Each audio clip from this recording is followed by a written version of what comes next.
really get your take on what the conversation is around the delegates, because there is this feeling out there that the game is rigged when it comes to Hillary Clinton, because even though Bernie Sanders is winning in many contests, the popular vote, she keeps racking up all the delegates as if they have been, programmed before the contest even began, the delegates and the superdelegates.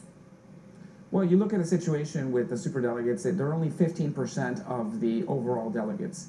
And so ultimately, the most important thing to determine who the nominee is going to be is the pledged delegates that are determined by the caucuses and primaries. Superdelegates don't actually vote until the convention. And so I think one of the things that happens a lot is that the news organizations report superdelegates as if those were vote totals, when it's basically just an informal poll of those news organizations calling up the superdelegates and saying, hey, who do you support? The reality is that they don't vote till the convention. So the only thing we should be looking at on any primary or caucus day is the total number of delegates. You have a situation yesterday where it's a small state and they have a relatively small number of delegates. So the split at 55-45 ends up giving them about roughly the same number of delegates, because you can't split a person in half.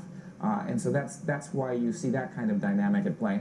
But look, we have proportional delegate distribution because it's a very democratic process. And so we feel very confident in the fact that we'll head into the convention with a clear difference in who the nominee is going to be, and then we'll come together and get further. Luis, what about the FBI investigation around Hillary Clinton? I mean, if this does go down a road that you obviously would not want to see, like the FBI recommending an indictment or something like that, is there a plan B for the Democrats?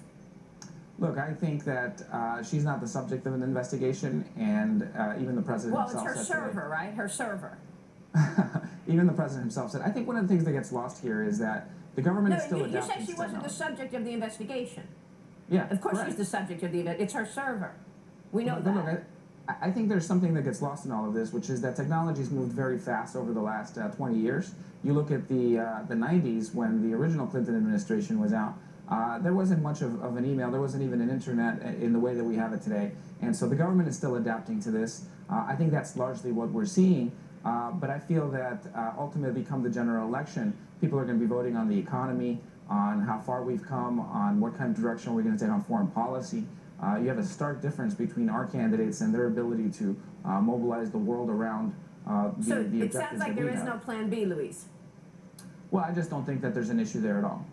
All right, we will leave it there. Luis, good to have you on the program this morning. Thanks so much.